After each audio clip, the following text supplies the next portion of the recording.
नंतर स्वागत। एक मोठी बातमी समोर येते। प्रतिभा चाकणकरांना शिर्डी पोलीस नोटीस बजावणार आहे। प्रतिभा चाकणकर या रुपाली चाकणकरांच्या भगिनी आहेत। समता पतसंस्थेत असलेल्या खात्यांसंदर्भात पोलीस आता चौकशी करणार आहेत। समता पतसंस्थेत प्रतिभा चाकणकर यांचं देखील खातं आहे। प्रतिभा चाकणकर यांच्या नावाने 2 तर त्यांच्या मुलांच्या नावाने 2 खाती आहेत। या 4 खात्यांवरती 2,40,00,000 रुपयांचा व्यवहार झाल्याची माहिती आहे। समता पतसंस्थेत भोंदू अशोक खरात नॉमिनी असलेले 100 खाते आहेत। समता पतसंस्थेत असलेल्या खात्यातून कोट्यवधींचा व्यवहार केला जात होता।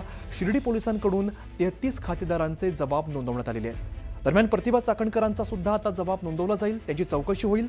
सिन्नर इथल्या जगदम पतसंस्थेत खरात नॉमिनी असलेले 32 खाते आहेत आणि सिन्नर या ठिकाणी जगदम 32 खात्यांची चौकशी आता नाशिक ग्रामीण पोलीस करणार आहे।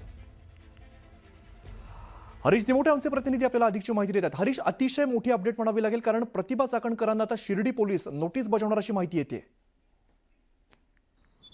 भोंदू अशोक खरात याने अहिल्यानगर जिल्ह्यातील समता पतसंस्था आणि सिन्नर येथील जगदंब पतसंस्थेमध्ये भक्तांच्या नावे उघडलेल्या खात्यांची चौकशी सध्या शिर्डी पोलिसांकडून सुरू आहे। मी आता शिर्डी पोलीस स्टेशन समोर आहे आणि आपण जर बघितलं तर शिर्डीमध्ये शेतकऱ्यांना एक गुन्हा दाखल केला आहे की त्याला व्याजाने पैसे दिले आणि जमीन हडपली। या प्रकरणामध्ये अनेक धक्कादायक बाबी समोर आलेल्या आहेत आणि या अशोक खरातनं भक्तांच्या नावे समता पतसंस्थेमध्ये जवळपास 100 खाती उघडलेली आहे। 57 लोकांची 100 खाती, त्याचबरोबर जगदंब पतसंस्थेमध्ये 32 जणांची खाती उघडलेली आहे, ज्यावरनं कोट्यावधी रुपयांचा व्यवहार केला गेला आहे। शिर्डी पोलीस गेल्या 4-5 दिवसापासून या सगळ्या खातेदारांची जबाब नोंदवण्याचं काम करतंय आणि ज्यामध्ये अनेक बडे नाव जे आहे ते त्यामध्ये आहेत आणि जवळपास 33 जणांची चौकशी आता पूर्ण झालेली आहे, ज्यामध्ये आता चाकणकरांची ज्या भगिनी आहेत प्रतिभा चाकणकर यांना देखील शिर्डी पोलीस नोटीस बजावणार आहेत आणि उद्या ही नोटीस त्यांना बजावली जाईल। त्यानंतर त्यांच्या नावावरती जी खाते या ठिकाणी आहे, आपण जर बघितलं यामध्ये त्यांच्या नावे 2 आणि त्यांच्या मुलीच्या नावाने देखील 2 खाते या ठिकाणी आहेत आणि जवळपास 2,40,00,000चा व्यवहार समता पतसंस्थेमधून त्यांच्या नावे झालाय। मग हा व्यवहार त्यांनीच केला का, त्यामध्ये पैसे त्यांनी काढले का, खाते त्यांनी उघडले का, या संदर्भातला त्यांचा जबाब शिर्डी पोलिसांना घ्यायचा आहे। त्यामुळे शिर्डी पोलीस त्यांना नोटीस बजावणार आहे। उद्या किंवा परवा प्रतिभा चाकणकर शिर्डीला येऊन आपलं म्हणणं जे आहे ते पोलीस स्टेशनमध्ये मांडणार आहेत।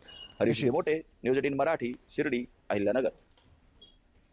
पुढची मोठी बातमी आपण बघूया। उपमुख्यमंत्री एकनाथ शिंदे 3 दिवस दरेगावात मुक्कामी असणार आहेत। एकनाथ शिंदेंचं हेलिकॉप्टरमधून दरेगावात आगमन झालेलं आहे। जिल्हा प्रशासन आणि शिवसेना पदाधिकाऱ्यांकडून त्यांचं स्वागत करण्यात आलं आहे। इथून पुढे 3 दिवस उपमुख्यमंत्री एकनाथ शिंदे हे दरेगावामध्ये मुक्कामी असणार आहेत। एकनाथ शिंदेंचं हेलिकॉप्टरमधून दरेगावात आगमन झालं आणि जिल्हा प्रशासन तसंच शिवसेना पदाधिकाऱ्यांकडून त्यांचं स्वागत देखील करण्यात आलं आहे।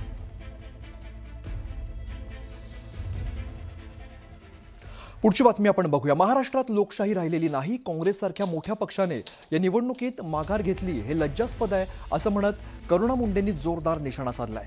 त्याचबरोबर आपण निवडणूक लढवणार असून जिंकण्याचा प्रयत्न करणार असल्याचा विश्वास करुणा मुंडेंनी व्यक्त केलाय। करुणा मुंडेंनी सुनेत्रा पवारांच्या विरोधात उमेदवारी अर्ज दाखल केलाय। त्यांनी अर्ज मागे घेतला नसल्यामुळे आता त्या थेट सुनेत्रा पवारांच्या विरोधात उभ्या ठाकल्यात।